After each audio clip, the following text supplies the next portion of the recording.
You ask Tiger to solve. This deals with linear equations with one unknown. The final result is r equals 328/3. Let's solve it step by step. Group all constants on the right side of the equation. Subtract 41 from both sides. Simplify the arithmetic.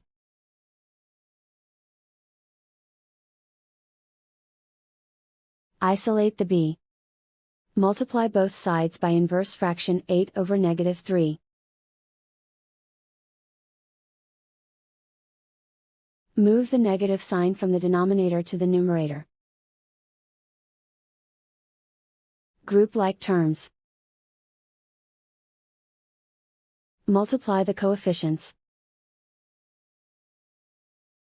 Simplify the arithmetic.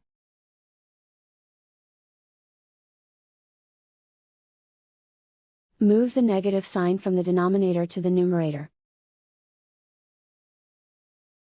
Multiply the fractions.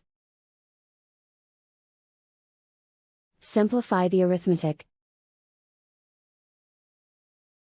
And so the final result is r equals 328/3.